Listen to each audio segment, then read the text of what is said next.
कहते हैं ना कि समय कब बदल जाएगा ये कोई नहीं जानता।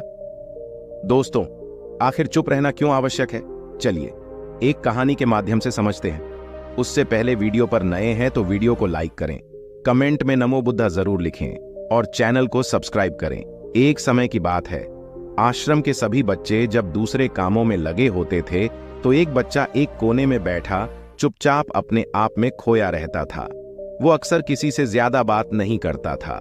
आश्रम की सभी जिम्मेदारियां पूरी करने के बाद जहां सभी बच्चे पूरे दिन की घटनाओं की चर्चा करने लगते हैं, वहीं पर वो शांत रहने वाला बच्चा एक बरगद के पेड़ के नीचे बैठकर ध्यान करने लगता। सभी बच्चों को आश्चर्य होता था क्योंकि उसका कोई दोस्त नहीं था। वो अक्सर आश्रम में अकेला ही घूमता रहता था। ये देखकर उसके गुरु को बड़ी प्रसन्नता होती थी। उसे लगता था कि कोई तो है आश्रम में जो मौन यानी कि चुप रहने की ताकत को समझता है, उसके महत्व को समझाता है। आश्रम के बारे में जब भी कोई जरूरी निर्णय लेना होता, उसकी राय जरूर लिया करते थे, लेकिन यही बात गुरुजी के एक दूसरे शिष्य को बड़ी खटकती थी। क्योंकि वो गुरुजी का प्रिय शिष्य बनना चाहता था, इसीलिए वो गुरुजी के सामने दूसरे बच्चों के कामों में कुछ न कुछ कमियां निकालता रहता था, जिससे गुरुजी उसे महान समझने लग जाए। अक्सर वो अपनी जिम्मेदारियां पूरी तरह से निभाने का दिखावा भी करता, चाहे उससे कोई सलाह ना भी मांगे, लेकिन फिर भी वो उन्हें अपनी सलाह देता रहता था। वो बहुत ही बातूनी शिष्य था और आश्रम के दूसरे सभी बच्चों में बहुत प्रसिद्ध भी था, क्योंकि वो सबसे हंसी मजाक करता रहता था, उनसे दिन भर बातें करता रहता था। इसीलिए उसकी सबसे दोस्ती हो गई थी। लेकिन जब आश्रम के गुरु उसकी राय ना लेकर दूसरे बच्चे की राय लेते थे तो ये बात उसे बड़ी खटकती थी। उसे ये लगता था कि वो उस दूसरे बच्चे से ज्यादा बुद्धिमान है, लेकिन गुरुजी फिर भी उसकी तरफदारी करते हैं। ऐसा नहीं था कि गुरुजी की बातूनी शिष्य के स्वभाव के बारे में पता नहीं था, लेकिन गुरुजी उसे अपने तरीके से सीख देना चाहते थे, ताकि उसकी ज्यादा बोलने की आदत, दिखावा करने की आदत, दूसरों में कमियां निकालने की आदत हमेशा हमेशा के लिए खत्म हो जाए और वो मौन रहकर ध्यान की गहराइयों को छुपाए। असल में हर सच्चे गुरु की यही इच्छा होती है। वो किसी तरीके से उस बातूनी शिष्य को एहसास कराना चाहते थे कि चुप रहने से ही उसे असीम सत्य को जाना जा सकता है। उस विराट का एहसास चुप होकर ही किया जा सकता है। एक दिन गुरुजी को एक तरीका सूझा। उन्होंने आश्रम के सभी बच्चों को अपने पास बुलाया और कहा कि मैं तुम सभी को दो दो हिस्सों में बांटकर अलग अलग गांवों में भिक्षा मांगने के लिए भेज रहा हूं, और जो भी दो बच्चे सबसे ज्यादा भिक्षा मांगकर लाएंगे, उन दोनों को आश्रम की सभी जिम्मेदारियां निभाने का मौका दिया जाएगा। अपनी बात जारी रखते हुए गुरुजी ने बताया कि भिक्षा मांगने से हमारा अहंकार खत्म होता है, इसीलिए हर शिष्य पूरे मन से भिक्षा मांगे। कोई भी इस काम को औपचारिकता में ना ले, वरना तो वो अपने जीवन का बहुत बड़ा ज्ञान खो देंगे। आश्रम के गुरुजी ने जानबूझकर बातूनी शिष्य और चुप रहने वाले शिष्य की जोड़ी बना दी।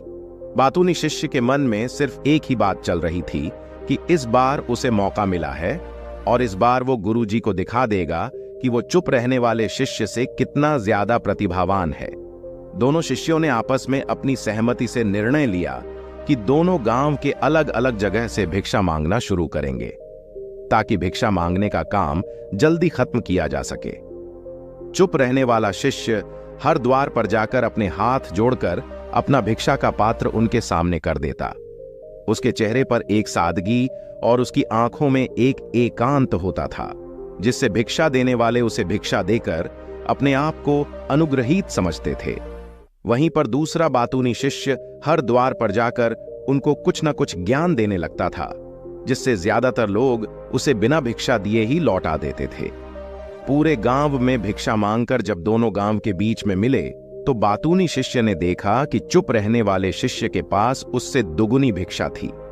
ये देखकर उसे मन ही मन बहुत ठेस पहुंचा, लेकिन जब वो दोनों भिक्षा का सामान लेकर आश्रम की तरफ जा रहे थे, तब बातूनी शिष्य को एक चालाकी सूझी।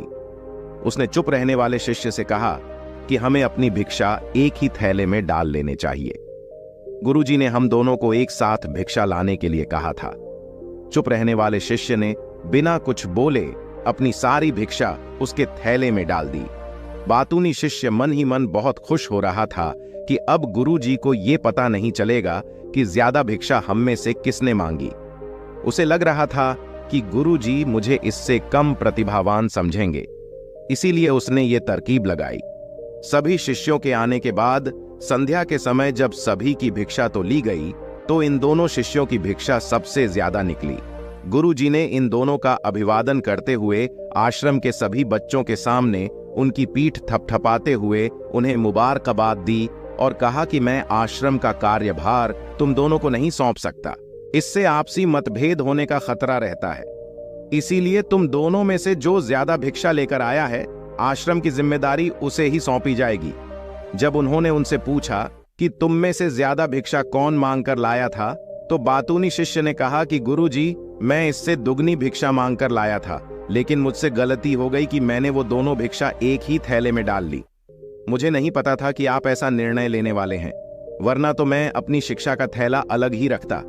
इस पर गुरुजी ने चुप रहने वाली शिष्य से पूछा कि क्या तुम इसके बाद से सहमत हो? क्या तुम इससे कम भिक्षा लेकर आए थे? ये सुनकर चुप रहने वाले शिष्य ने कहा कि गुरुजी, मेरे पास ऐसा कोई साधन नहीं है जिससे मैं ये साबित कर पाऊं कि मैं इससे ज्यादा भिक्षा लेकर आया था।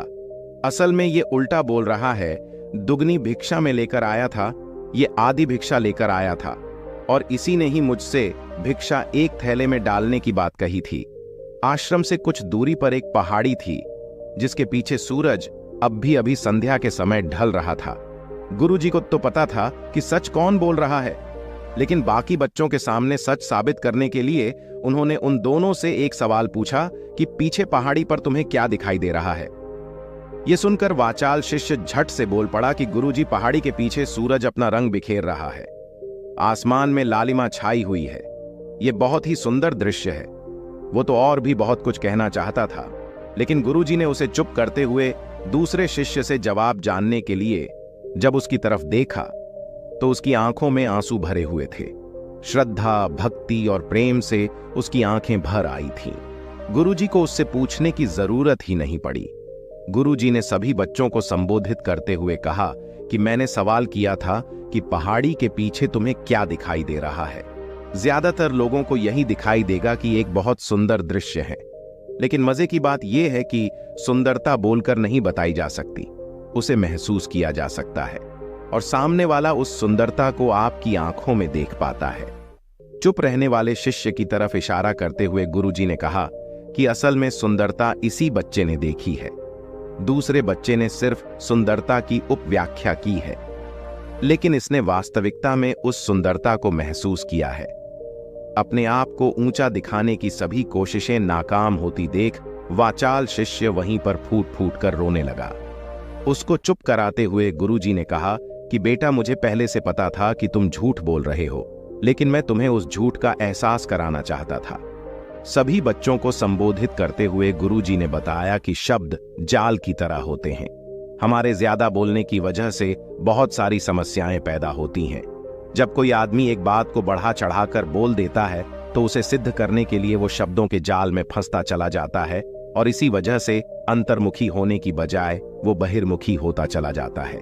वहीं पर जिस भी व्यक्ति को अपनी अंतर यात्रा करनी होती है, उसे सबसे पहले चुप रहना सीखना होता है। जरूरत से ज्यादा बोलना या फिर हर वक्त बोलते ही रहना, ये सब हमारी अंतर यात्रा में बाधा बन जाती है। जब आप चुप रहने का अभ्यास करते हैं तो आप अपने साथ वक्त बिताने लगते हैं, जिससे कि आप अपने एकांत को जान पाते हैं, और एक बार अगर मन में एकांत स्थापित हो जाए तो आपकी आंखों में, आपके चेहरे पर वो सादगी, वो एकांत, वो स्पष्टता की झलक, सब कुछ सामने नजर आने लगता है। कुछ साबित करने को नहीं रह जाता, कुछ बताने को नहीं रह जाता, सब कुछ आंखों में देखा जा सकता है। चुप रहने वाले शिष्य की तरफ इशारा करते हुए गुरुजी ने कहा कि अभी जो दृश्य है इस बच्चे ने देखा, वो ज्यादा बोलने वाला आदमी कभी नहीं देख पाएगा। वो अपनी बुद्धि से तर्क वितर्क करता रहेगा कि उसे क्या क्या दिखाई दे रहा है, लेकिन उसमें से वो महसूस कुछ भी नहीं कर पाएगा। उसे दिखाई दे जाएंगे पहाड़, सूरज या फिर उसकी लालिमा, लेकिन उस सुंदरता को, उस विराट को, उस अद्वैत को वो कभी नहीं देख पाएगा। अगर चुप रहने की कला सीखनी है तो तुम्हें सबसे पहले एक बात ध्यान रखनी होगी कि तुम्हें किसी को भी प्रभावित करने की कोशिश नहीं करनी है। ज्यादातर लोग इसी वजह से ज्यादा बोलते हैं क्योंकि वो दूसरों को प्रभावित करना चाहते हैं, अपने आप को साबित करना चाहते हैं, और उस साबित करने के चक्कर में वो शब्दों के जाल में फंसते चले जाते हैं और धीरे धीरे वही उनकी आदत बन जाती है। अगर कोई व्यक्ति दूसरों को प्रभावित करना चाहता है तो वो कितने लोगों को प्रभावित कर पाएगा? उसकी ये भूख बढ़ती जाएगी और वहीं संसार में सभी को कभी भी प्रभावित नहीं कर पाएगा। इसलिए यह समझने की बात होती है कि बहिर्मुखी होने की बजाय हम अंतर्मुखी होकर अपने आप को समझा सकते हैं। अपनी बातों को खत्म करते हुए गुरुजी ने अपना आखिरी संदेश दिया। उन्होंने बताया कि अगर कोई व्यक्ति ज्यादा समय तक चुप नहीं रह सकता तो उसे थोड़े समय से अभ्यास करना चाहिए। निश्चित संकल्प लेकर किसी व्रत की भांति दिन में कुछ समय या फिर हफ्ते में कुछ समय या फिर एक दिन चुप रहने का अभ्यास जरूर किया जाना चाहिए। इससे हमारी चुप रहने की आदत धीरे धीरे खुद ब खुद पनपने लगती है, क्योंकि एक बार जब हम चुप रहने लगते हैं तो हमें चुप रहने का आनंद पता चल जाता है। उसके बाद हमें प्रयास नहीं करना पड़ता, बल्कि हमारा मन आनंद की तरफ अपने आप बढ़ता चला जाता है। चुप रहने की कला सीखने के बाद आपकी बुद्धिमानी और आपकी स्पष्टता दोनों में बहुत ज्यादा फायदा होगा। वास्तविकता में जिसे दर्शन कहते हैं वो मौन रहकर ही किया जा सकता है। इसके बाद सभी बच्चों से कुछ समय चुप रहने का संकल्प लेकर गुरुजी ने अपनी बात खत्म कर दी और सभी बच्चे रात्रि का भोजन करने के लिए एक साथ भोजन कक्ष में पहुंच गए। तो दोस्तों, कैसी लगी ये कहानी आपको कमेंट सेक्शन में जरूर बताइए।